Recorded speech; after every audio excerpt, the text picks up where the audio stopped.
Hello and welcome to Culture Shark, a live stream about all things pop culture. I'm Final Monkey. And I'm tired, Caleb. Today we are reviewing two classic Silver Surfer stories, Parable and Requiem. And we've been on a quest to find these hidden gems, these classic stories that people don't talk about enough. So, because the movie Fantastic Four First Steps is out, we are talking about Silver Surfer today. Um, but before that, Caleb has mentioned he is tired. I'm also super tired. It's been a rough week, and I'm just gonna immediately derail the show. uh, it's just been an emotionally draining week for myself. I don't know about Caleb, but uh, last week a friend of mine's a father passed away. Mm. Then we got word that Malcolm Jamal Warner passed away, and if you didn't, I grew up in the '80s. Cosby Show was the number one show in the nation, and Theo was such a important part of that show. So that was a huge part of my childhood. Um, then Ozzy Osbourne passed away, which I was not a huge Ozzy fan until I guess his reality show phase of his life. And then I came to love Rascal, and then Hulk Hogan's death hit me really hard. Like that was my like one of my childhood heroes, growing up. And I know he's controversial, but we all are at the end of the day.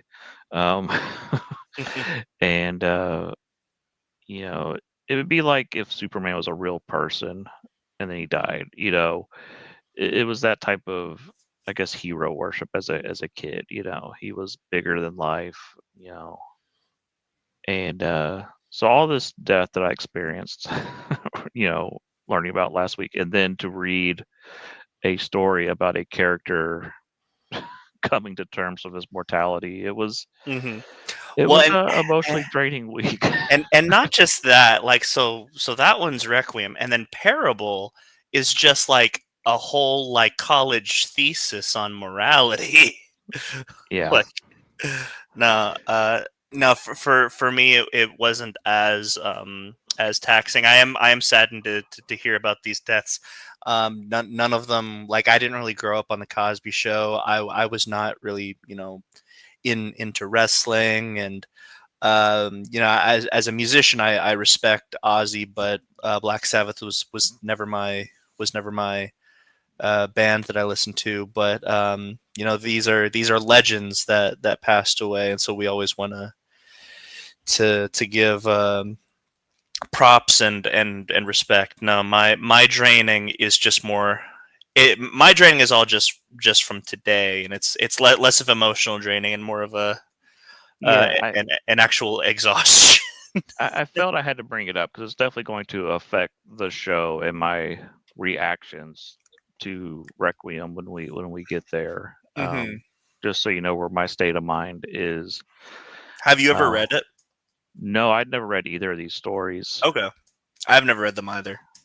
And Requiem, I didn't even know about until I was doing some research on Silver Surfer and just saw, oh, J. Michael Straczynski wrote a Marvel Knights story. What is this? I just threw it on the list. So, I, That's how we do it around here, dog. yeah, yeah, we I've never heard of this story. What is this? And sometimes it is a disaster. See Red Hulk, and then other Or times, year one, Superman year one. and other times we find stuff like Black Panther that blew our minds. Oh yeah, oh yeah, So, Parable I have heard of for years. So we'll talk about that one first. yeah.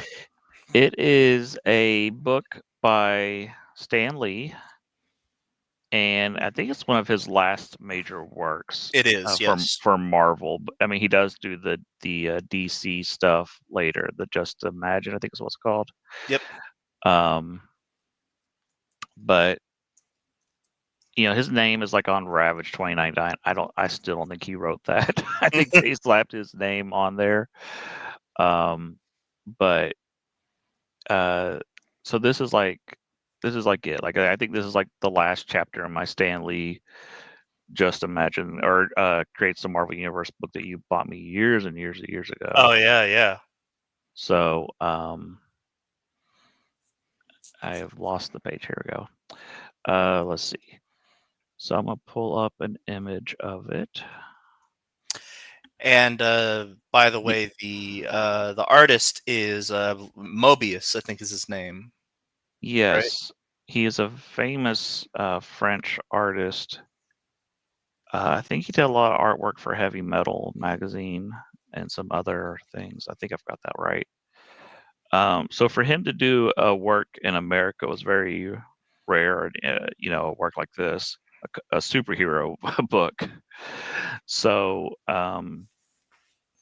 so yeah, they teamed up.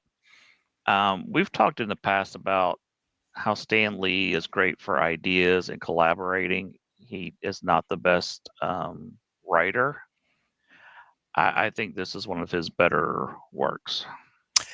Yes, yes. So I let me go ahead and show my hand. I very much enjoyed this. Uh, I always thought that the issue with Stan Lee, uh, and I still think this is his biggest issue. It's moments. I still think that this is Stanley's biggest issue. This is actually one of the reasons why I find the early Spider-Man and early Fantastic Four kind of hard to get through. He's just very talky, very wordy, Hmm. in a medium that doesn't necessarily need it. Um, like I definitely remember one of the first issues of Amazing Spider-Man, where there's something like there's an action scene happening, but then like the words are also describing what's happening. Right. uh, this I think it really works because this is not an action book. This is a book about morality. It is a discussion, and it's something that warrants a lot of words. I told him before we started that I'm going to say something very controversial, and I'll go ahead and get this up because I'm going to get in front of the criticism. The views of Caleb did not reflect the views of Culture Shark LLC, YouTube, or its affiliates. Hmm. Um, because of Superman coming out and with Fantastic Four coming out, I have kind of been, like not naturally comparing the two, but also comparing the two companies. And like, I've always been a Marvel guy. I've always been a DC guy. Why is it that I like DC more than Marvel inherently? Just coming up with different arguments and ideas. In my opinion, and reading these two books especially showed me this. I I don't like the way that Marvel does superheroes. You know, like Superman is a classic superhero. Batman is a classic superhero. Every time we read Marvel, the things that I gravitate towards are stuff like this and stuff like the Doctor Strange, Doctor Doom book, where it's Hmm. more magical, more mystical, or here where it's more cosmic. And I love Annihilation. I love Abnett's whole cosmic idea. And then once we get down to stuff like Avengers, I loved Thunderbolts and I loved uh what was the other one Under that we Siege, under Avengers. yeah, I really enjoyed Under Siege and all that. But I'd still rather read a Superman or Batman. And I think it's because like for me, I love super. If I'm gonna read superheroes, I'm just gonna read DC. But man, Marvel does cosmic and mystic so good.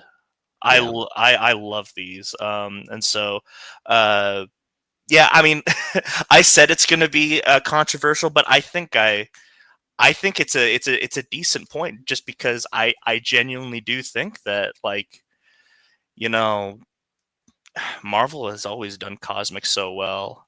Um, I was going to argue with you, but I'm trying to think what are my favorite books. mm, Spider-Man, X-Men, Okay, so that's about superhero hero-y as I get with Marvel, and then it's all cosmic after that. It is. Right, Well, exactly. I guess Hulk, Incredible Hulk is probably the exception to that, Yeah, but well, and even then, I think like Hulk is at his best when it's more of like a drama about a guy like less. I think Hulk is best at his less superhero-y, if that makes sense. Like whenever it's more about the government trying to go after him and him running away.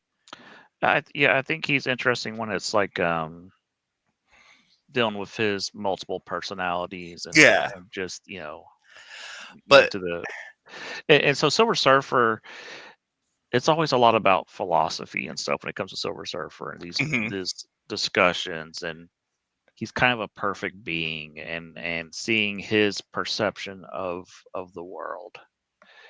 And so this one, this is another story where Galactus is coming to Earth, but this time, um, I don't know if he's a televangelist or what, but he kind of takes advantage of it and starts Yeah. a religion around Galactus. And Galactus welcomes it because Galactus he made a promise to Silver Surfer he would never try to eat the Earth again.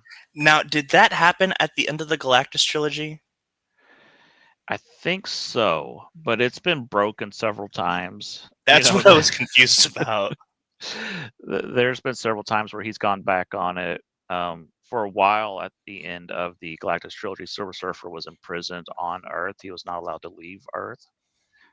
Um, so that was like his original Silver Surfer book was about him being trapped on Earth.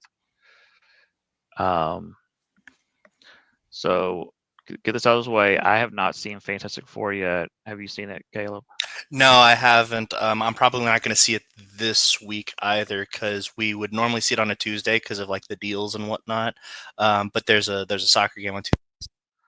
Yeah. So I probably won't see it for a couple of weeks if I get to see it in theaters. I'll go ahead and I'll even admit it. There's also a bias there because like me and my dad, like he raised me on DC. We saw Superman like the weekend of. Okay. That's just the bias we have. Caleb, you just sounded to your mic just then, and now you're like super loud. I don't know what you did. How about now? Okay, now you're better. All Okay. right, cool. Also, it was like Galactus was talking to us all of a sudden. I was like, wait, what? Gotcha. Yeah. Well, that I mean, like, yeah. Us pumping out Superman as fast as we did. That's just the bias of Caleb. I'll admit that. um, Yeah, we uh, were trying to figure out how to do Fantastic Four and Superman this month, so this was what we came up with. So, yeah. But that's the. I let me. Can I question this? uh, We've read some Fantastic Four, and I have not been I've not shied away from the fact that I have just not been a fan, right? Um, but you give me Doctor Doom and Doctor Strange, I love it. You give me Silver Surfer, I love it. I love Super Skrull. It's so weird. I love the Fantastic Four in every way except for the four people in the blue costumes, and I don't get it. yeah, I mean, it took me a while to get hooked on Fantastic Four, and then once I was, I'm hooked. Yeah, I don't know what story it was that did it for me. Maybe it's called the John Byrne stuff I read, but um, I love the family and the dynamic, but you know, I get it. You're not a fan, so Well, um, no, I didn't bring that up to like dunk on the Fantastic Four. I brought it up because I admit the oddity that I love, like things that come out of it. Because to me, Doctor Doom is like the Lex Luthor of the Marvel universe, but like he's the Fantastic Four villain. But I don't care for them. I love Galactus and I love Silver Surfer, but they originate as Fantastic Four villains, and I don't care for them. Super Skrull, stuff like that. And like I said, I'm not trying to dunk on Fantastic Four. I'm admitting my own oddities because for some reason I like this portion of the Fantastic Four, but not the portion that matters. yeah. Um, so getting back to Parable, so they started religion around Galactus, and a lot of this is about religion and hmm and human nature. You go into a book called Parable, Yeah, you got to expect it. Yeah, and it's a lot about man's need to worship something um, Hmm. bigger than themselves, and also the horrible things that are done in the name of a higher being. Um, so this one, Galactus says, "My only law is there are no laws. Do whatever your heart desires." And humanity just goes berserk, Hmm. as they would. And there's riots and everything's just going wrong. And anybody that stands against them is, usually executed or, imprisoned. And it turns like this worldwide religion. And so Silver Surfer is kind of homeless, and he's like, okay, I'm gonna step up again. I've gotta save humanity. I did have a question. Mhm. Um, so the reason that Galactus comes back to Earth, and so he has to finesse his way to have Earth hand themselves over to him because he promised that he would never bring harm to them. Um, I think it said something that's like he ran out of planets to eat.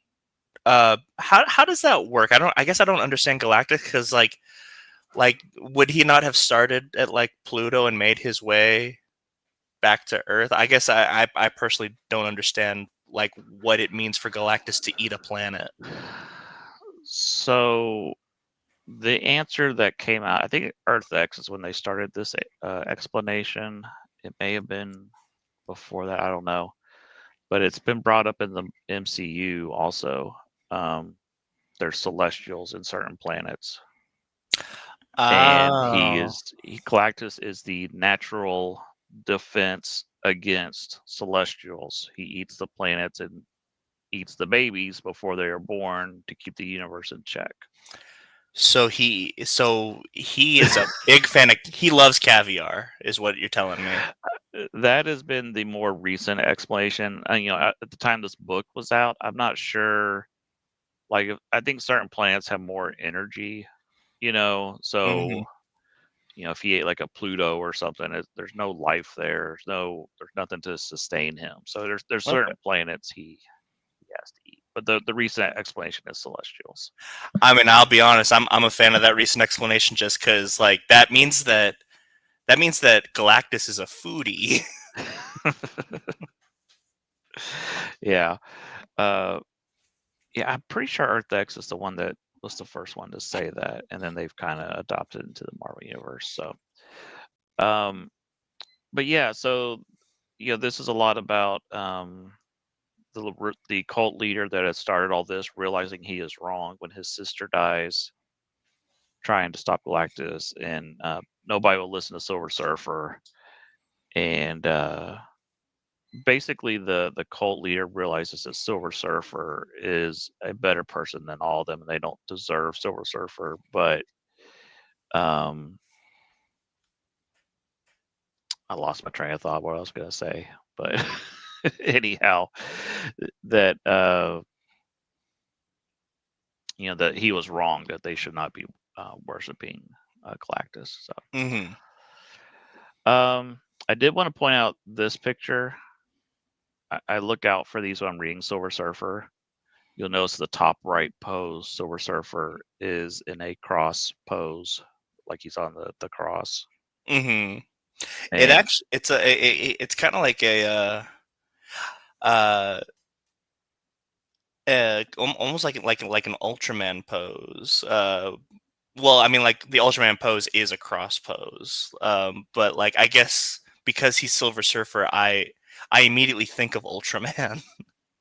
well, and so I was gonna make a video on this. Life keeps me busy, so I don't have it set up to do this. I have a Jack Kirby toy on my shelf from the Ninja Turtle toy line, and I was gonna do a video of him complaining about the new Fantastic Four movie about Silver Surfer, about the reason that it's important that Silver Surfer is Norrin Rad and not Shalabal. And the basic reason is the original Galactus trilogy is a a loose parable itself of the story of Jesus in the Bible about a figure Galactus that's like God that's going to destroy the world, but he gives his only begotten son, Silver Surfer, to save the world. And so there's always a lot of Christ imagery with Silver Surfer, the way he acts, the way he talks about everything. Um, and that's been brought up for years about the Galactus being God and Silver Surfer being Jesus. And so that's why I just wanted to point out this pose here and why it's dumb for Disney to change it to Shia LaBeouf. You're missing out on this great character, Norn Rad, and what he represented. Have I totally derailed the podcast again? No, I mean, here's the thing. In my opinion, the point of this is like, so we're discussing these two stories, Parable and Requiem, but for all intents and purposes, I'm looking to more just discuss Silver Surfer in general. So it's not even derailing it for me.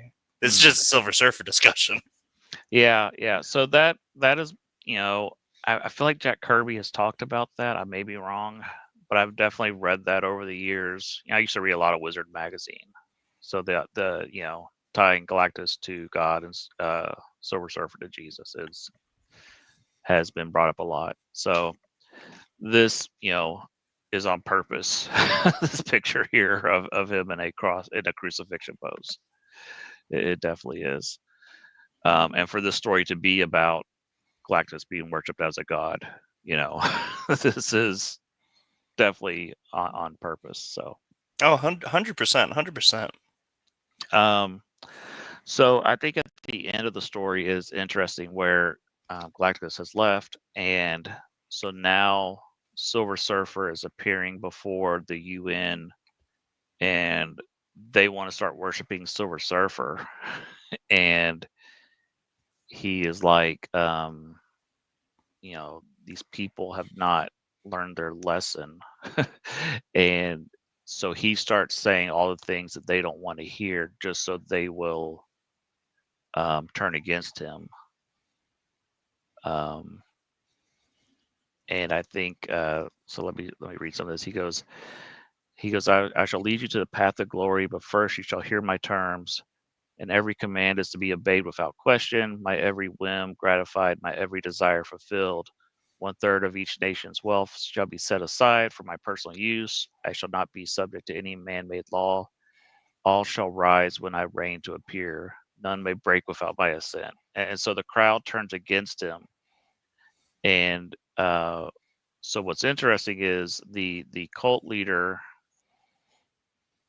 he realizes what Silver Surfer is doing, but nobody will listen to him. He's yelling out, "You fools!" He's you're not listening. And he says, "Too late. He's going. Why did you do it? You could have had it all. You could have been a god, a god. You threw it all away just for us. And the tragedy of it is we don't deserve it." It's it's so good. This whole book is It's great. pretty I was gonna say on the nose, but that has a negative connotation to it, and I don't mean that as as an insult, but I don't know what the positive word of on the nose is. You know what I mean? Yeah, it's there's no subtext, but it is, you But kind of needed to be blunt. You kind of yeah, need to be blunt in this. I like the bluntness of it. Absolutely. And this is a great panel. Just point out, Mobius is a heck of an artist. It's just, you just look how detailed these panels are, and it's like the whole book is like this. It's So really really great. So, question, Uh-huh. because I was wondering this as well. So Mobius is a French artist, right? Hmm. And this is a weird book. Uh-huh. How much input as far as story goes do you think he had? Because like this almost seems like, you know how you read a European comic and it's kind of weird. Like Yeah. I wonder how Yeah. much of that is here.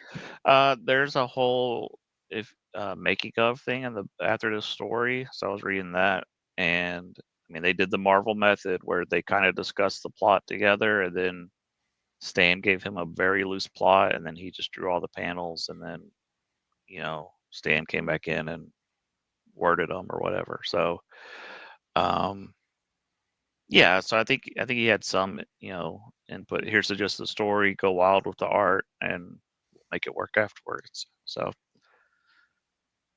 yeah, Okay. um, yeah, it's really interesting about there's a lot of material about how Stan and Mobius met and how this project came together.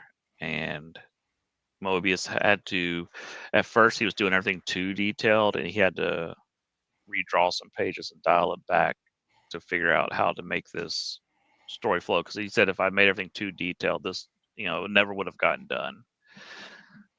But still, it's very detailed. Just looking at this panel, just amazing artwork, an amazing book that is one that you know I would put like in my top 10 stories. This is one when you recommend the Marvel great stories, this is definitely one that should be in the conversation. Now, here's my question, because well, not a question. This is just my opinion. I will say one thing. I don't think this is one to read right out of the gate. No, no, no, no, no, no. This Yeah. is one that you have experienced the Marvel universe, and now you're like, okay, now give me the good stuff. Right, exactly. Yeah, because people are like, oh, someone who's never been interested in comic books, give them Dark Knight Returns, give them Watchmen, all that No, stuff. This is not one of those. This is like, after you have recommended them the Galactus trilogy, maybe some Annihilation and Abnett stuff. Maybe they read the first. I think. Have you read the first 18 issues of Silver Surfer? a long time ago. Okay. I think that, like, you could read the Galactus trilogy, then uh those first 18 issues of Silver Surfer, and then probably go to this. Yeah, so those are the ones with Alicia Masters, where it's just him stranded on Earth, right? And a lot of Mephisto stuff and all that, right? Yeah. Yeah. Yeah, long, long time ago, probably when you were very young, Caleb, I used to go to the local library and they had the black and white Marvel Essentials. And so I would just pick up, they're basically what the Marvel epics are now, but they were just in black and white. Okay. And so that's how I read a lot of the classic X-Men, a lot of the Silver Surfer. I would just go up there and read those. Um, so yeah, that's how I experienced those. And black and white doesn't really matter because it's the Silver Surfer. So, Right. but this is this was Parable. I think, like I said, I think it's Stan Lee's best work that I I've will read, agree. I will agree with that, absolutely. and it's a hell of a swan song to go out on for Stan. If this was his last Marvel work, it's a great one. So, all right, we're going to talk about Silver Surfer Requiem. This is a book we did not know existed, so we just found it on a list. Yep. We are both big J. Michael Straczynski fans. Hmm. Uh, Speaking of, this is going to throw us off top a little bit. Did you ever end up finding the rest of Earth 1? the rest, no, I did not. Okay. Library does not have it, so um, I might be able to do a request at the library to borrow it from another local library. We'll see. Okay. So, but this is by J. Michael Straczynski, and it is J. Michael Straczynski. If you don't know, he created Babylon 5. He wrote a lot of Amazing Spider-Man, some good, some not so good, but that was because of Marvel editorial. Hmm. It is sad that is his legacy is One More Day and Sins Past. Just get on a little tangent. Sins Past, if you don't know, is the story where it was revealed that Gwen Stacy and Norman Osborn had 2 kids, and that was not supposed to be the story. They were supposed to be Peter and Gwen's kids. And Marvel said, "Oh no, no, Peter can't have kids," and so they had to make a last minute change. So that is why that one is such a mess. I want your opinion on something now that you brought it up, and we don't have to spend too much time on it. I Uh-huh. know, I know some people who just are like that. That story shouldn't have been written at all. If they were Peter's kids, how would you feel about it? I think that's an interesting story. Okay. You know, I've read a lot of Spider-Man, the Clone Saga, his parents coming back, all that stuff. I think you can tell an interesting story, and then question is, are they real? Are they not? And if they are real, then Peter's all about responsibility, and now he's got two kids he didn't know about, and how does that Mhm. affect things that So Yeah. I think it's an interesting story. Yeah. I mean, I'm with you on that. I just wanted to know Yeah, where you were on, like, because I've talked to a lot of people that are just like, in general, they're like, I just wish that that story was never written. yeah. One more day. I don't. Well, I do mind if you do what you did, but I think that story could have been told without Mephisto. I What? think it was set up in straight J. Michael Straczynski's run because it kept showing the future Spider-Man that had lost everything. I think that Spider-Man, like if the story had been that Spider-Man goes back to Mary Jane on the wedding day and says, "Don't do this because I will lose everything," and then that's why she makes a decision. I think that's more interesting than I sold the devil and I got everything I wanted, including my friend back, and or I Oh sold yeah. the devil, and blah blah blah. Oh man, no. I think that this is gonna sound really messed up, but One More Day is a perfect story if Aunt May has a heart attack in the last panel. Exactly. He made a deal with the devil and it turned to the end of Willy Wonka. He was the kid that got everything he wanted, and there was no controversy. There was no loss other than a kid he didn't know that would one day defeat Mephisto. Yeah. It's a mess. Okay. Anyhow, we're here to talk about good comics. So let's um,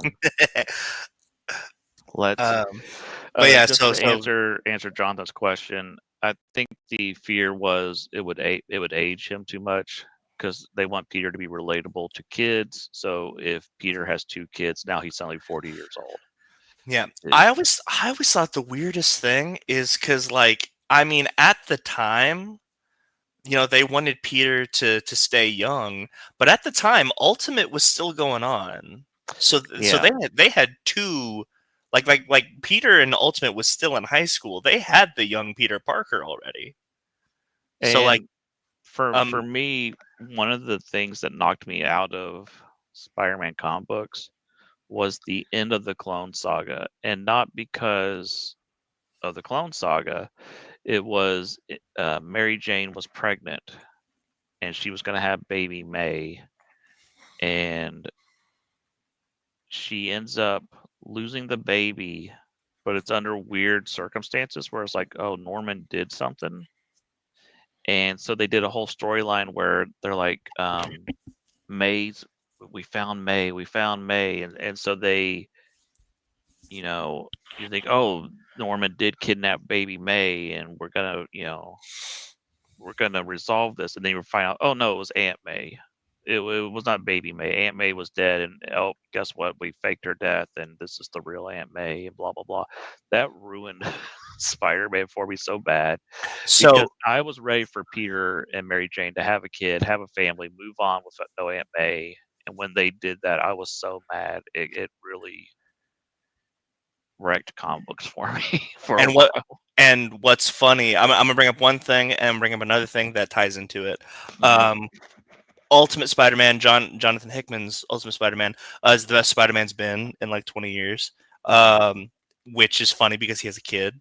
Um, Yeah. and you know what's funny? So for me, what knocked me out of Spider-Man was One More Day, and then Spencer got me in a little bit, and then I just kind of lost interest. Uh-huh. Nothing in Spencer's particularly offended me. I just lost interest. But what's funny is, from what I'm hearing, the perfect way to bring Spider-Man back for Caleb and Final Monkey is to just kill Aunt May. Amazing Spider-Man 400 is still one of my favorite comic books. The Death of Aunt May. It is Uh, so beautifully told, and when they undid it, it was such a middle finger to that comic book, and it really, just for Aunt May to reveal to Spider-Man, yeah, I've known, I've yeah, always known, and and when and you earlier couple issues earlier, you get stories of Aunt May reading to Peter about Peter Pan. Take the last star to the left, or whatever the line is. And so when she passes away, Peter tells her to take the last star to the left. It's beautiful. It's so good. Yeah. It Spoilers for Insomniac Spider-Man. That's a Death of Aunt May story that makes me cry every time I play it. yeah, and so Amazing Spider-Man 400 should be a classic issue, and no one talks about it because they just undid it, and it Yeah. Oh my god, the best part. Okay, so No Way Home gets worse the more I watch it, because like the spectacle wears off. I mean, the best part is Marissa Tomei's performance. yeah, it is really good, and so Kill Aunt May. J. Michael Straczynski, that's what we were talking about. I was like, how do we get to this conversation? um, Silver Surfer Requiem. is also about the death of a character, the death of the Silver Surfer, and man, it's a 4-issue series, and this book reminds me a lot Oh, of can the death can of Captain Marvel. can we appreciate that Parable was 2 issues and this is 4 issues, and I feel like I've read an entire run. Yeah, they are both. These are. Dense. I'd like to see a collection just these 2 books in one collection. Just put them together and boom. But Silver Surfer Requiem, it is painted by I didn't look up his name. Ribic. Is it Ribic Assad? Is that who it is? Yes. Yeah. Just gorgeous, gorgeous artwork. And Silver Surfer, the 4 issues are he visits the Fantastic Four in the first one. Second issue is Spider-Man. Third one is he finds 2 alien races that have been fighting for hundreds of years over a stupid religious war. He deals with that, and then the final issue is going home to his home planet to see Shalabal one last time. The Fantastic Four one, Silver Surfer is visiting his friends, saying, he's visiting Reed, like, what can you do? I'm dying. And they find out that his body is breaking down. The power cosmic is so great that the shell that makes up Silver Surfer's body is cracking and breaking down. And for Reed to be there and be like, realizing there's nothing he can do to save his friend. I mean, this is something as humans we have to deal with all the time, that you find out a loved one has cancer or whatever, and just the realizing there's nothing you can do about it, the inevitability of death is coming for you, and just a powerful miniseries. And as I was saying, this reminds me of the death of Captain Marvel, which I don't think you've read that. No, is that Marvel? Yes, and it is very similar. Where a few issues prior, Captain Marvel was fighting the villain Nitro, and he was exposed to a chemical gas and then he succumbs to cancer after that, and is slowly dying. And then so the final book is him surrounded by loved ones, superhero community. And previous to this, his archenemy Thanos had passed away.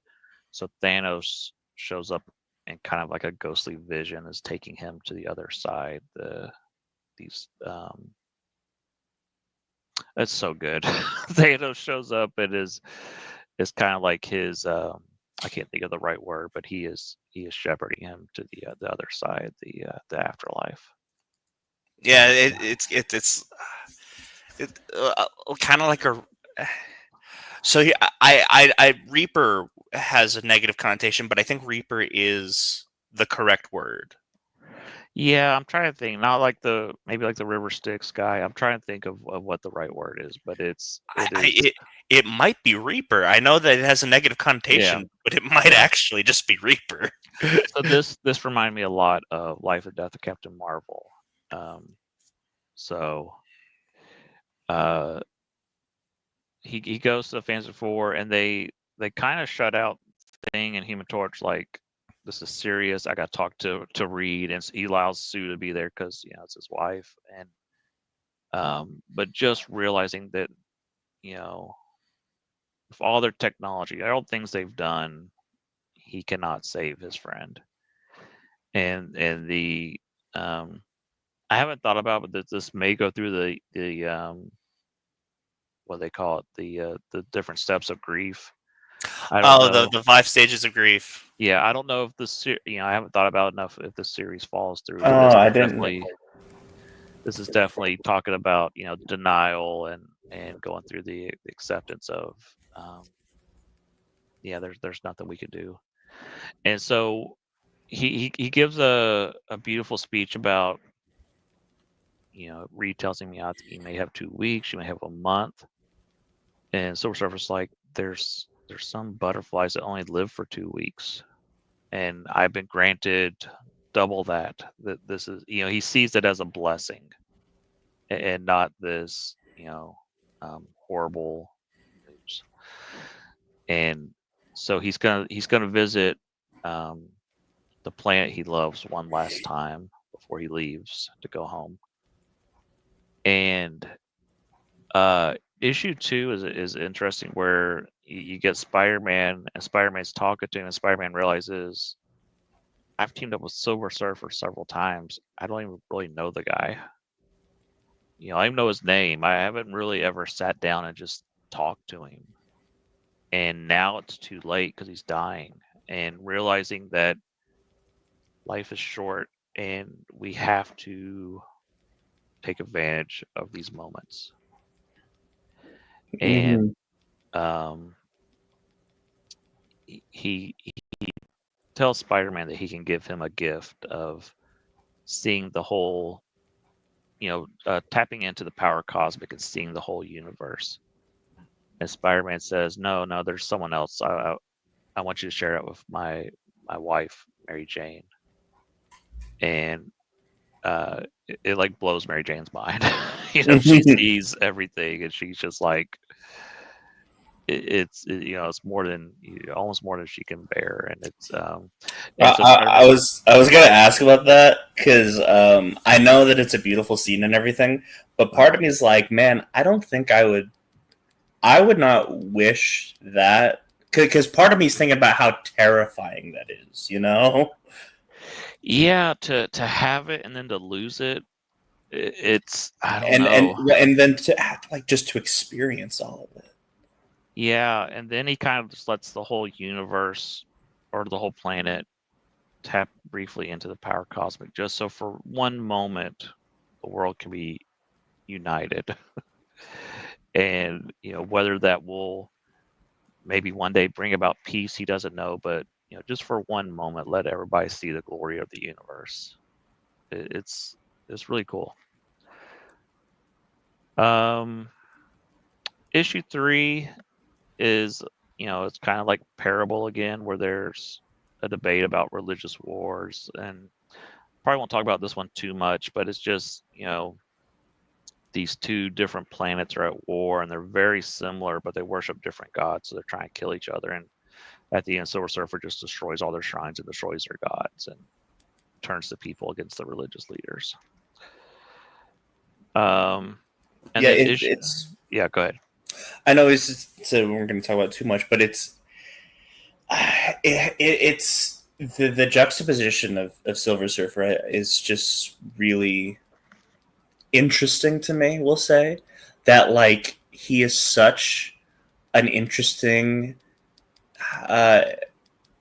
analog for religion, and yet he as a person seems to be super anti-religion.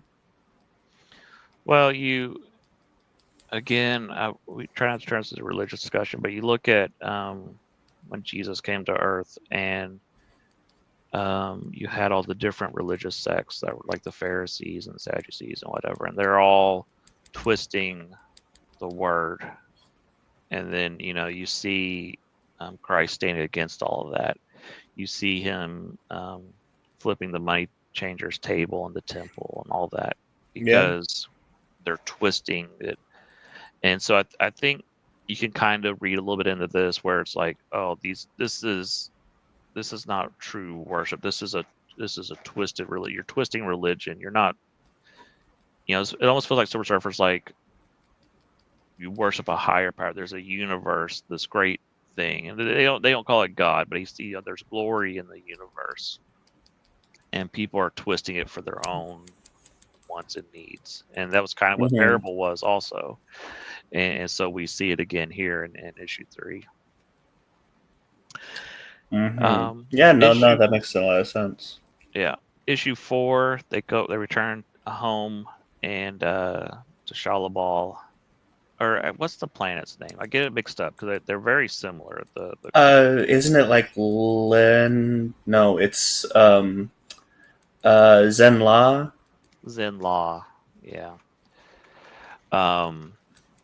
He returns home, and part of the thing with Silver Surfer was he was not allowed to return home for a long time.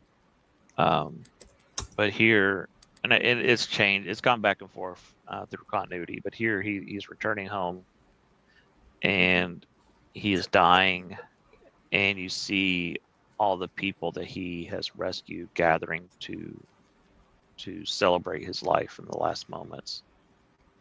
And there's a let's see.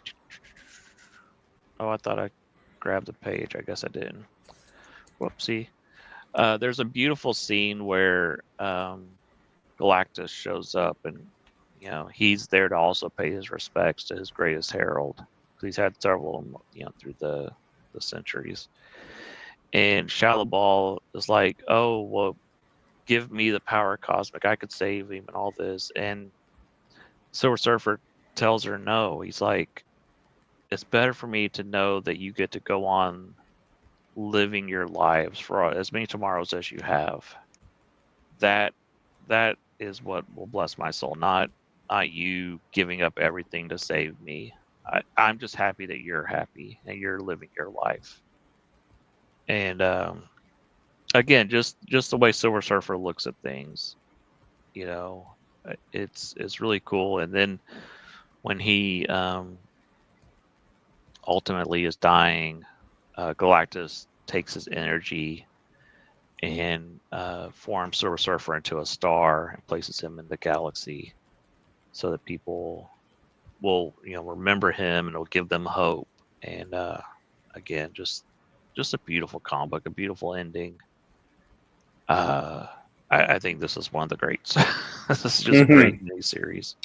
Let me ask you this, because me personally, I prefer I love both of them. I actually prefer Parable. What about you? The week I had with all the death that I experienced, I Requiem could be harder. Gotcha. No, I get that definitely. A different week, it may have been Parable, but with what I'm going through right now, it was definitely Requiem. Well, I mean, and that's something that I always say. Like, if you look at my letterbox, I have objectively speaking, 4.5 out of 5 is the highest that I go, because everything that is a 5-star, I have I labeled it my loved unconditionally and irrationally, because there's some sort of outside force that has caused me to love this more than anything else. So I definitely get how an outside force, whether it's your week that you've had or something that you're going through, affects how much you love something. That's what makes objectivity I'll go ahead and say it. This might be a hot take. It's what makes objectivity the weakest form of reviewing. Yeah, no, I get it. But yeah, Silver Surfer, what a character! Oh yeah. It's amazing that we got a Silver Surfer cartoon on Fox on Saturday morning, because it was all this crazy stuff. And He's just a really cool character, and I know he was really special to Stan and Jack. It was one of their favorite characters they created. And can I just say this? Lawrence Fishburne, like, whether you like Rise of Silver Surfer or not, Lawrence Fishburne does a great job with this character. Yeah, and yeah, he's always a cool character when he shows up, and I've come to like this character more and more. The more I read Silver Surfer, the more I like him. Let me pitch you this, because this just popped in my head. I'm gonna look up to see if he's anywhere in the Marvel Cinematic Universe right now. I know he's in a bunch of DC stuff, including what we just saw. How do you feel about Anthony Kerrigan playing the MCU Silver Surfer Norrin Rad? Who is Anthony Kerrigan? He played Metamorpho. I'm not terribly familiar with him, so it would, other than what I saw of him in Superman. So. Oh, okay. He's in like he was in like he was in Flash as Mist, and he played Victor Zsasz in Gotham. He's got range. Okay. Sure. But he has alopecia. That's his big thing. Mm-hmm. And so like I think that'd be really cool to like. It'd be so much easier to make him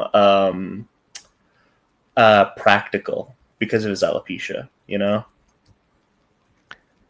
Yeah. So this week, I think he would be an interesting choice. Just glancing at him, he looks, kind of like Silver Surfer. So, So this week we've hit the cultural high notes of the universe, and so next week we're gonna follow up with hitting the low points of the universe and review Happy Gilmore 2. So I haven't seen. Have you seen it yet? No, I have not seen it. I've heard things. I just need it to be decent, man. Like I know people generally didn't like it. I just need it to be decent. Yeah, so we'll see. But that'll be our next show. We've been mapping out the rest of the year. We've got some really fun stuff coming up. The week after, I'll go ahead and give you a preview of that. We'll be talking about K-pop Demon Hunters versus One Piece Red. I'm really excited about that one. So we'll get there. I've seen K-pop Demon Hunters 4 times at this point. I'm gonna watch it again. Oh my gosh, I'm obsessed with this movie. Okay, so here's the thing. I love Superman.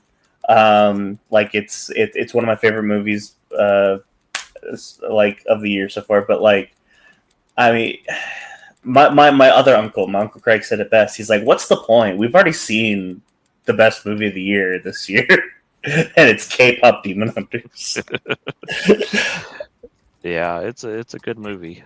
And just to clarify, for myself and those at home who have not caught up with thousands of episodes, we can watch One Piece Red pretty much blind. Yeah, the only thing it's going to spoil is who's in the crew, and there are some characters that return from previous stories, but I mean, it doesn't really affect the story that much. So it is also a musical. That's why we are going to compare the two. I love the soundtracks to both of them. So we'll talk about that. So that's go ahead. I was going to ask because I'm actually getting into like a giant robot mood. When are we doing Energon? Did we have that on the schedule?